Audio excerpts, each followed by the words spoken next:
Hello, everybody. It's a pleasure to have you here with me. Welcome back to the What's on Your Mind podcast.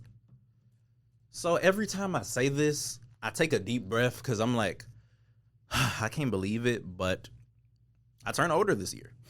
I turned 21 this year on May 14th, and that blows my mind. Like, I genuinely cannot believe that for so many reasons. Like, the older I get, the less I can say, because I personally feel it's very arrogant for a young person to be like, oh, I'm grown once you turn like 18, 19, 20, even 21.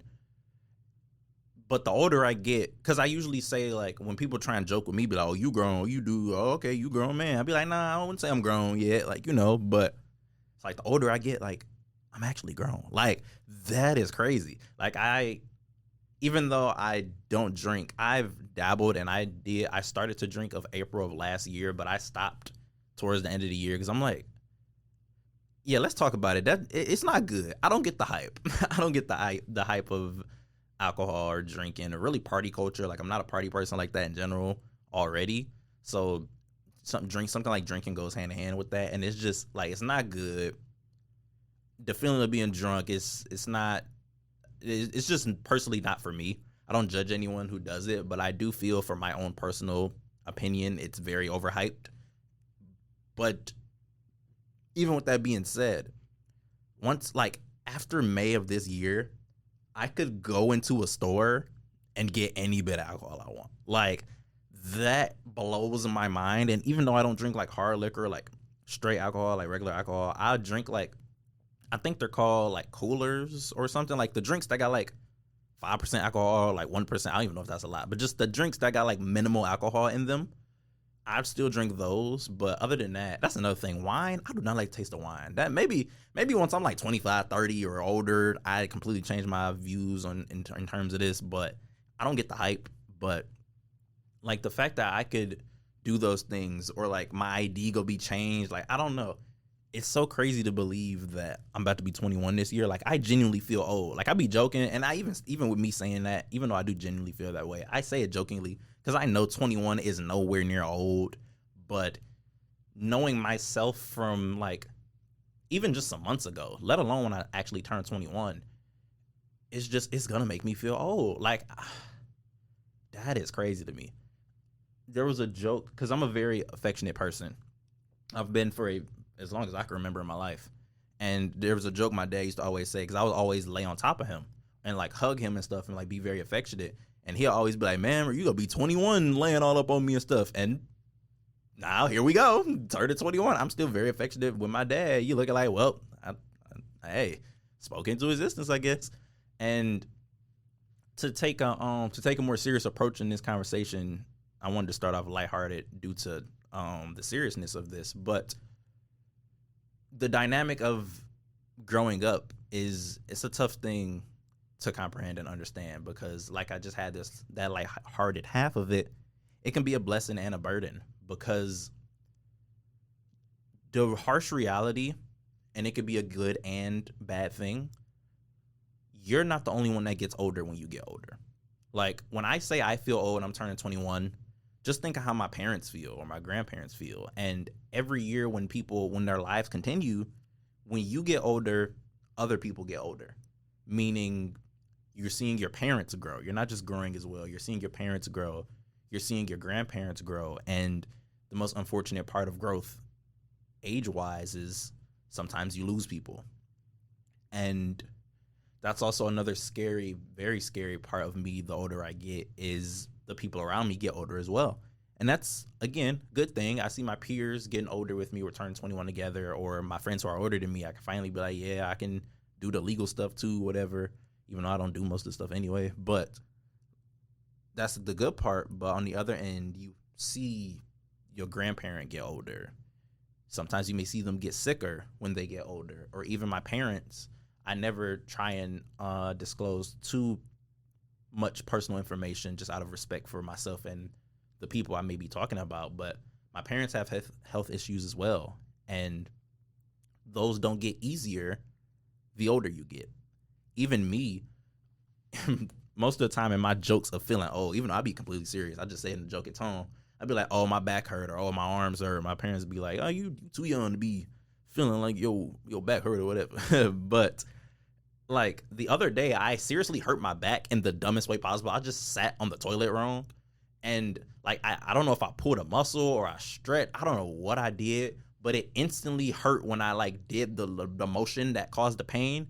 And from the time I'm recording this to like a few days before this, like my back, let's just say my back been hurting all week. It been a specific spot in my back, and it's hurt so bad to where like, if I were to make a certain motion, I'm like audibly saying like, ow, like I can't control it. Like it hurts a ton. And I thought to myself, like, how do older people, not even just quote unquote old people, but older than me, people engage and interact with back problems? Like, shout out, this better be a random correlation, but shout out Seth Rollins of the WWE. I'm pretty sure it's a real life thing that he deals with, but it's also been in a storyline with another wrestler he wrestled named Shinsuke Nakamura. Shout out him and Nakamura, the song from Uzi. But Seth Rollins, one of the storylines, I think it's a real thing, of he had back problems. He had back surgery. And again, take all this with a grain of salt. I'm pretty sure this is like actual, like he dealt with this in real life, but it also was used as a storyline in WWE, so it could have just been fabricated or whatever. But he had surgery on his back. He had injuries with his back, and it had been serious to the point where like even if he tried to play with his kids, it would be hard for him to do that. And I could just think, especially now with having that back pain, and my back still kind of hurts. It feels much better, but still hurts a bit. It's like people live with this like daily. Like my dad, again, I won't put his business out there, but he'd say like, yeah, I gotta get this fixed because this hurt, or this an issue. And I look at him and be like, you say that as if that's just a regular thing. Like you're walking around with that body ache like it's just nothing. Like you're just used to it, and that's not okay. Like I don't know how people do this. Like if my back still felt today, like I'm recording this on a Saturday, if it still felt how it felt on like Wednesday or whenever I first hurt my back, like if it still felt that way, I'd be going to the hospital. Like I'm not someone like I don't like taking medicine. I don't know if I've had this conversation on this platform, but I don't like being dependent on things to help me feel better. And that goes into a whole nother can of worms in terms of like my mental health. Like I'm pretty sure I've expressed, I do suffer from depression and anxiety. And according to like, I've talked to doctors about this, and first of all, according to the doctors, my anxiety is worse than my depression, which was crazy to realize after that, and like trying to study myself, I realized like that may be true. But I was offered medication for my anxiety and my depression, and I turned it down because I don't want to be dependent on something to help me. And shout out, I forget who first told me this, but someone told me a very different perspective of it, and I really appreciate and respect the perspective they gave on it. They said that I don't look at it, they didn't even come from me. They just said that I don't look at it as being dependent on helping me feel better. I look at it as taking something or using something that sets me to where I'm already supposed to be. Like how the medicine works, when I take it, it puts my mind back in a place to where like somebody else's mind, they don't need that medication to think, to not be sad all the time or to not think that way. It just puts me, I don't know, I don't want to use the word, because I'm paraphrasing, I'm telling somebody else's quote, and I don't want to use the words back to normal to not make someone with mental issues feel like they're abnormal. But that's pretty much the gist of what they were saying. Like, don't look at it as something to be dependent on. Look at it as something that puts those settings back at default, for lack of better words. And when they told me that, I think I remember who told me, but I don't want to say it and it's not true. I'll just bring it up to them in person when I see them. But to the person who told me that, it really opened my eyes to the other perspective. I do still personally feel it would be a dependence on the medicine if I wouldn't take it, because I've seen people have very bad withdrawals when they didn't take their medicine, and that was also another thing that didn't really give me a good example as far as taking medicine for my mental health. But getting that other perspective allowed me to be more comfortable in thinking of taking medication and using it for help, right? And I say all that to say that usually, like, I'm not someone who likes taking medicine or likes to, like, give my sickness attention unless it's really, really drastic. But when it does get that drastic, I'm the first person to be like, take me to the hospital, give me this medicine. Because I do not like feeling bad or sick or anything. And usually I don't get sick a lot. But when I get sick, it's very bad. Like, that's the thing with my my family, is we don't really get sick that often. But when we get sick, it's very, very bad. Like, I can't, like, I'm the most dramatic person when I don't feel good because I'm not used to it. My body's not really used to feeling bad. So when it does, it's like, oh my God, it's the end of the world, when it's probably just a simple cold. But yeah. So as you get older, these things aren't as easy to deal with. Like, the older you get, you don't really have the liberty of saying like, oh, I don't gotta go to the hospital, or oh, I'm good. Like, your body's gonna tell you like, hey, something need to change or else we're gonna shut down. So that's why I'll be looking at my dad when he say certain things and be like, so you just go keep operating as if this is okay when it's not. And in terms of, like I mentioned earlier, viewing the older people in your life, as you get older and as they get older, at least for me, I start to appreciate their existence more. I start to appreciate my own existence more. And I start to think about how everybody doesn't have a grandma. Everybody doesn't have, or on this earth, everybody doesn't have, they can't call their grandma. They can't call their great grandma. They can't call their mother or dad. And those are things that are out of their control, even out of the person's control that lost their life, or who may have lost their life. And it just has me sit back and think about how sometimes you can take things for granted, even just people. You can take people for granted. And that's something that I try to not be so hard on myself on, because I'm very, very hard on myself. And just to think about, like, hey, reach out to that person even more than you may do, or think about that person more, or pray for them, or just sit back and think where you are in life based on that other person growing up. Like, the other day, I think yesterday even, I got a call from my mom, and she was saying, I love when she does this because I'm horrible with dates. She was like, hey, I was just calling you to remind you that it's your cousin's birthday today. He's turning 18. I'm going to let that silence sit. I'm like, yo.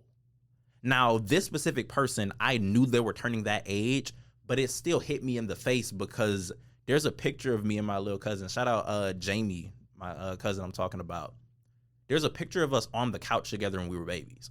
Like, for the younger portion of my life, like, we were very close. And his mom, my auntie, we were very close. Like, I remember being over their house growing up with them. We would play with wrestling men. We were big into wrestling games, Scooby-Doo, DVDs. Like, to think back then and then see where we are now, like, I'm 20, he 18. It's like, yo, you're 18? You're about to graduate high school? Like, no, you're about to graduate. Even with me, I was talking with Jada, Shakira, and Stevie. Shout out them. We were talking, like, I think actually it was just me and Jada. I don't think Stevie had walked in yet, but we were like, yo, we about to graduate again. Like we just graduated high school. Now we're about to graduate college. Like, that blows my mind. Like, and then just think about my personal level. Like, I have dreadlocks now. Like, I have locks. Like, just at the beginning of college, I had an afro, and now, like, freshman year to where I'm at now is just two completely different people. Like, I have piercings, I have locks, I have a podcast, I'm a junior in college, I'm smarter, more educated, more mature, at least I would hope more mature, more patient, like, especially with me being someone who lived through who was growing up during the pandemic.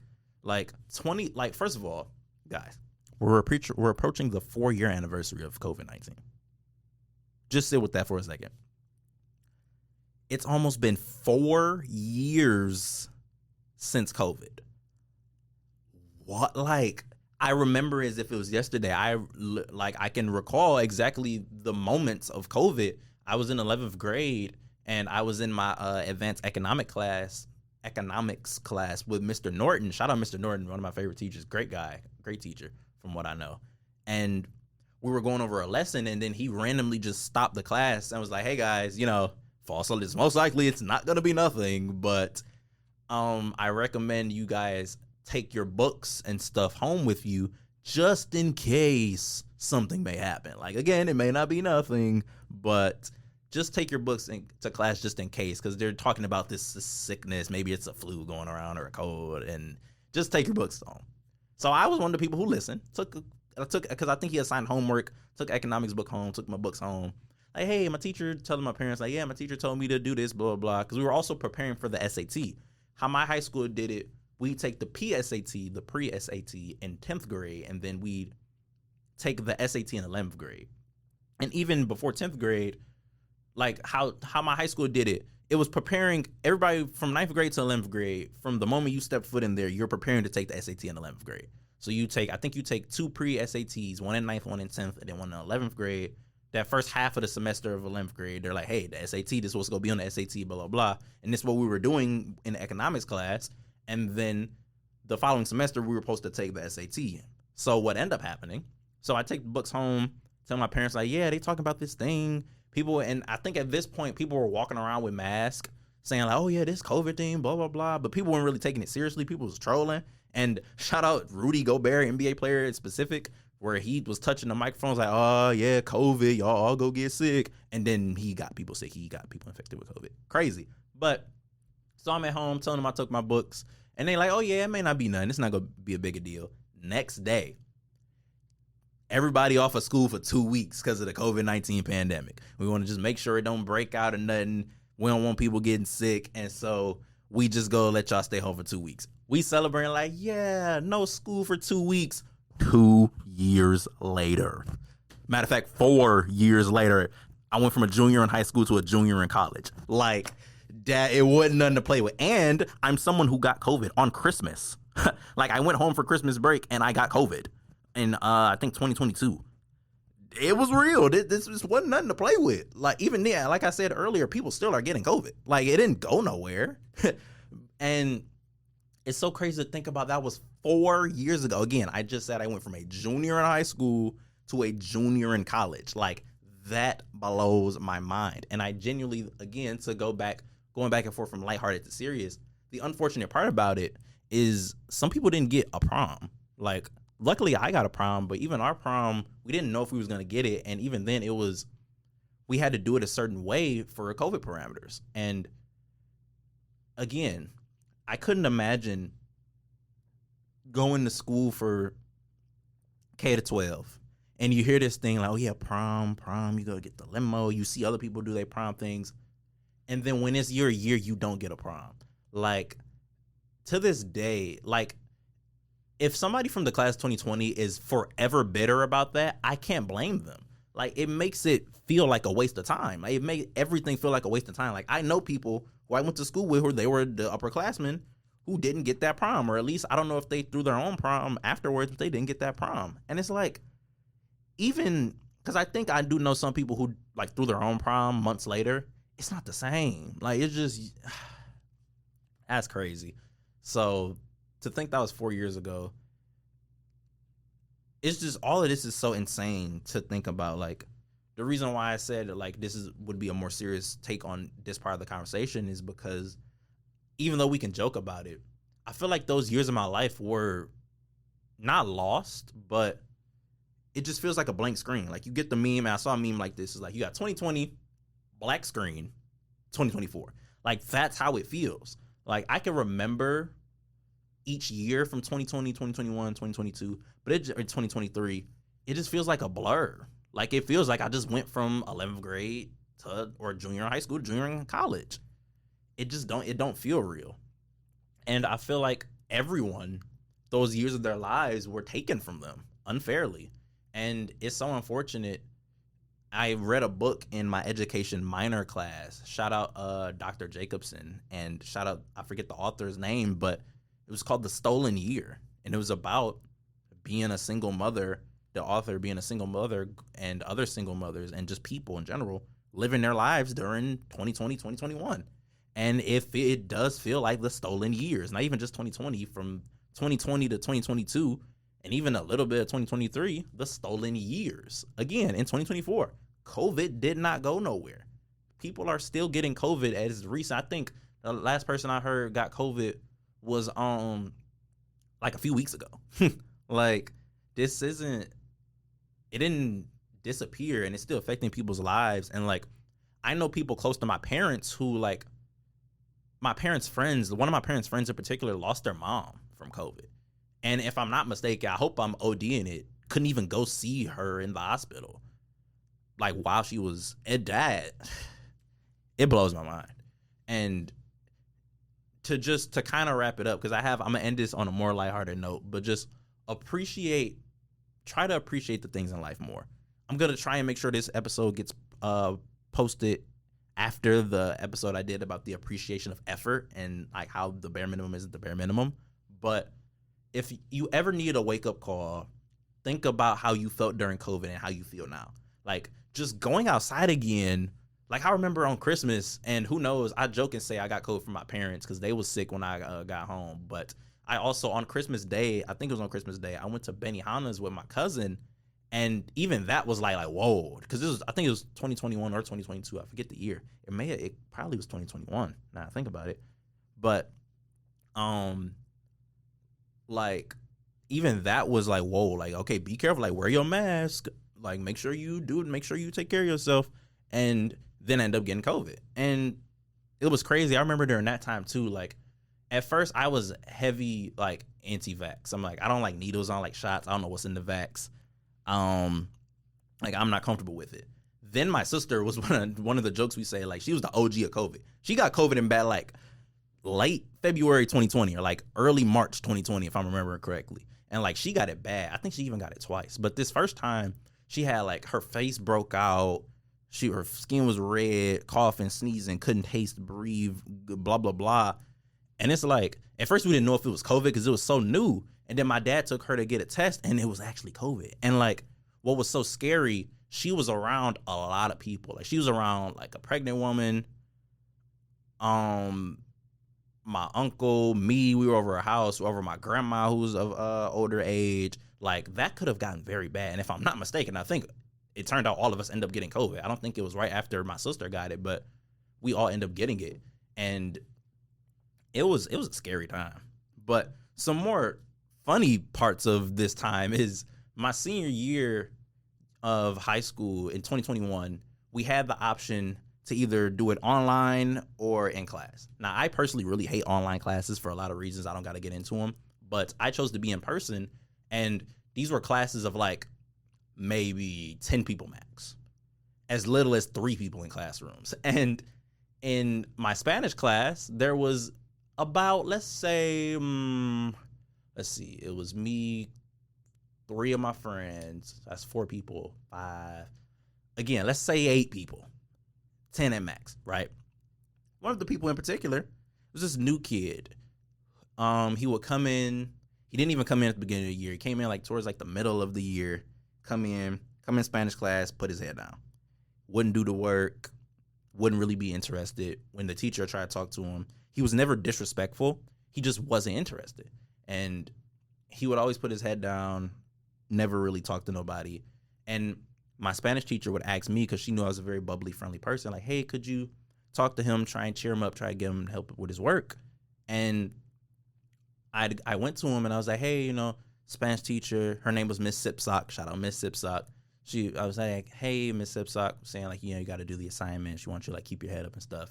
And he didn't really pay it no mind. He heard me, he looked, and like gave me the interaction to like know he was listening. But he didn't really, I think he like groaned or moaned and sat up for a minute and then put his head back down.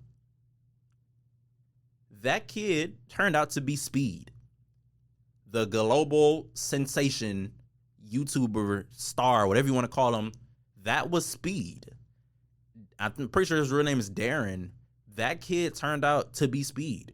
After a couple classes of him like putting his head down and stuff, we never saw him again in class. And then next thing you know, shout out my friend Deontay. He like, hey, you remember old boy you sat next to in Spanish, the guy who was in Spanish class with? I'm like, yeah. Like, he got a YouTube channel. I'm like, oh, that's dope. I think it was like either like 100K or like 10K or something like that. They're like, yeah, he played 2K and stuff. I'm like, oh, wow, I'm very happy for him. Next thing you know, blows up overnight, millions of subscribers. We like, wow, we really went to school with Speed. We went to Chandler Park. Shout out Chandler Park High School. Low-key has some famous people.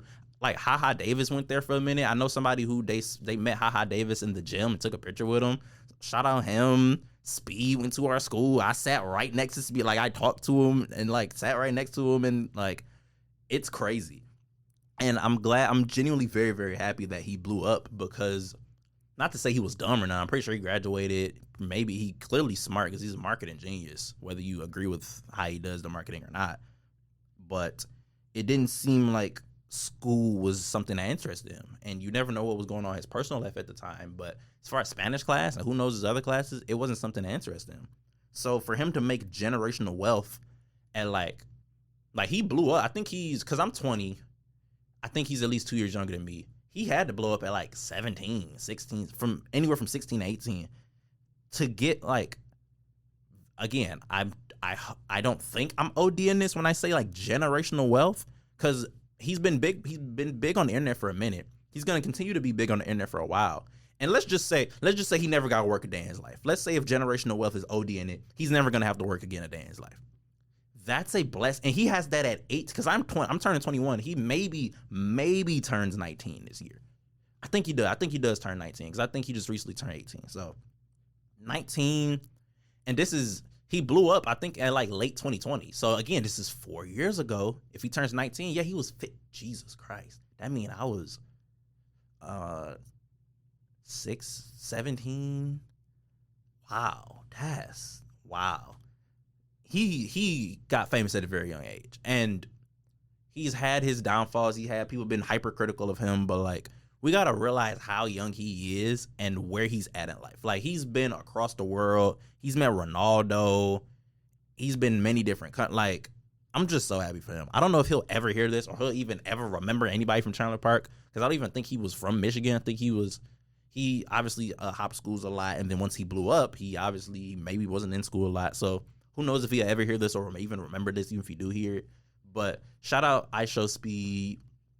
I hope he continues to grow and be big on the internet. The internet doesn't seem like it's going anywhere. Streaming is huge right now. And whatever, even if it may die down in the future, again, the internet's not going nowhere. Things are only going to evolve. So he potentially has a career for life doing whatever he wants to. He's an entrepreneur. He can play games, scream on stream, whatever he want to do. And I'll end it off by this other realization.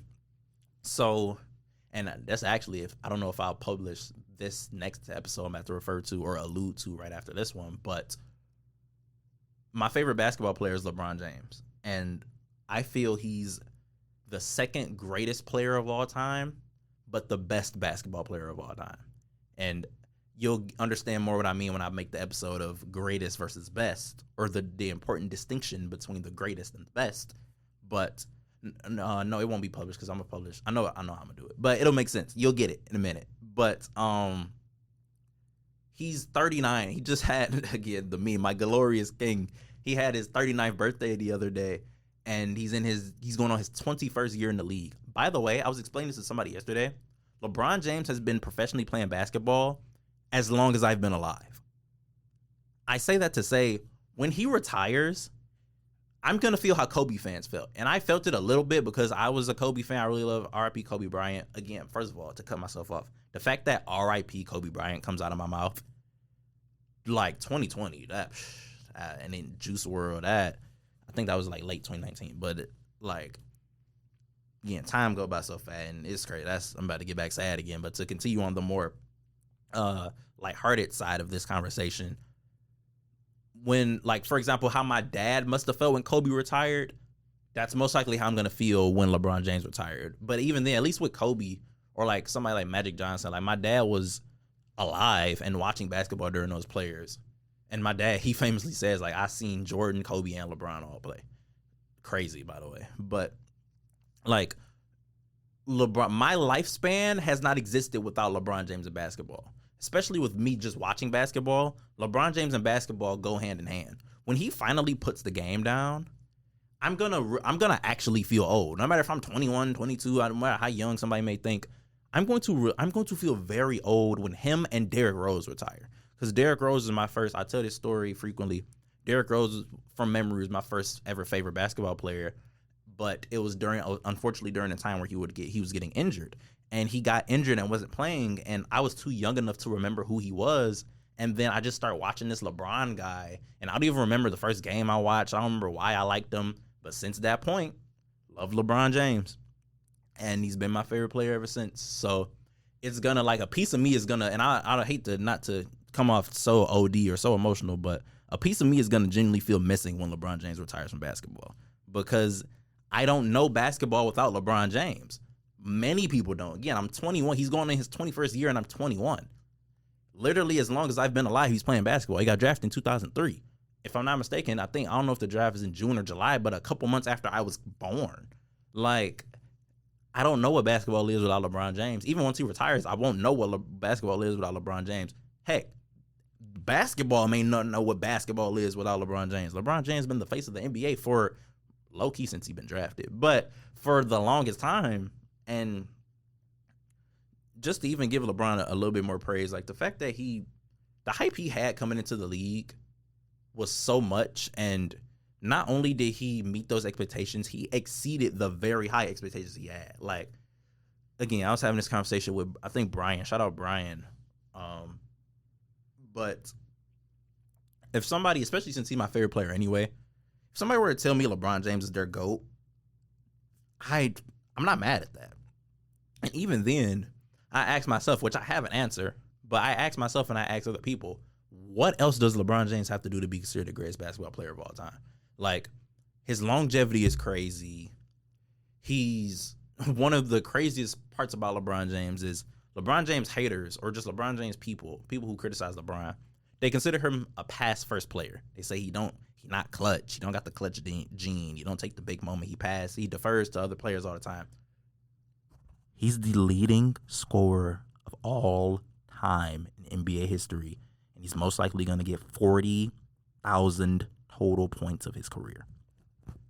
For a pass-first player to get probably over 40,000 points, or even if he don't reach 40,000, which he most likely is, but to be the leading scorer of all time, but yet he's a pass-first player. Just think, LeBron James probably going to have 40,000 points and 10,000 assists. Like, what? What else do we got to do? Like, what else? This is why, even though I don't consider him the greatest, and to give my reasoning, by the way, 2011. I don't got to say no more. If you know basketball, you know there's no excuse for 2011. Like, Jordan is my greatest player of all time. Jordan doesn't have a finals moment like that.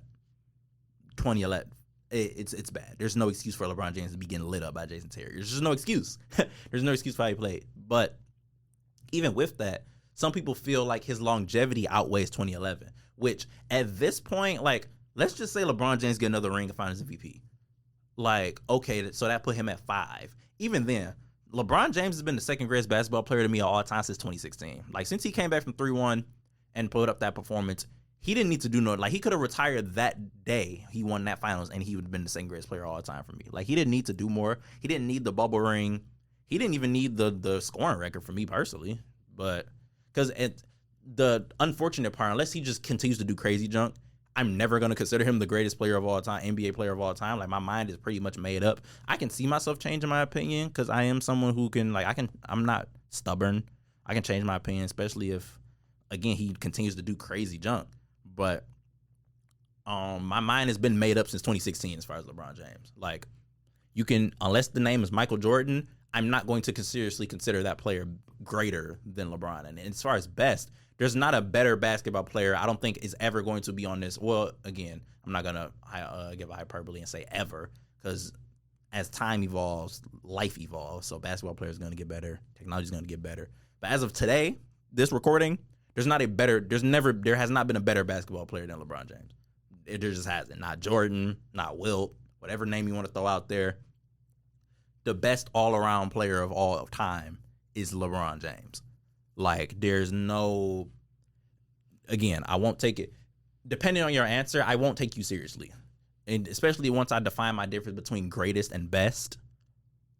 If you disagree if you don't feel LeBron James is the best basketball player of all time, I probably, depending on your reasoning and your person, won't respect your basketball opinion. But it is subjective, so you can feel however you want to feel.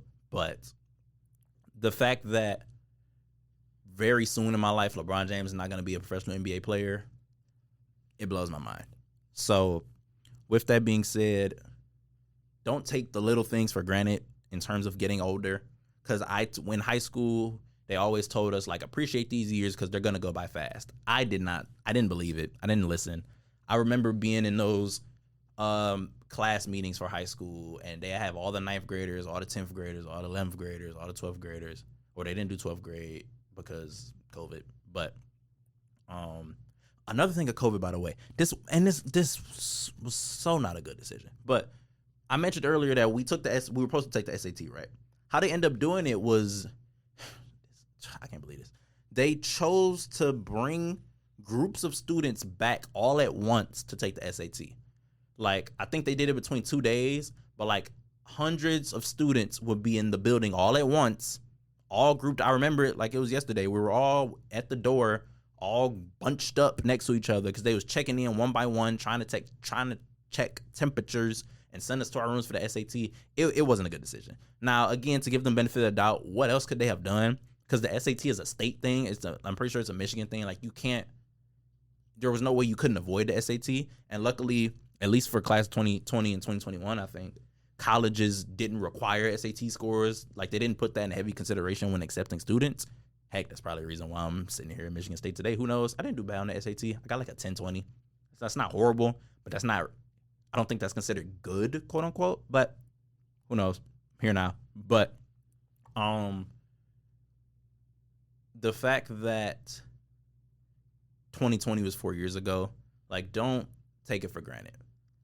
Like I was saying earlier, I remember being in the class meetings they have when I was in 9th grade, all the 9th graders being around.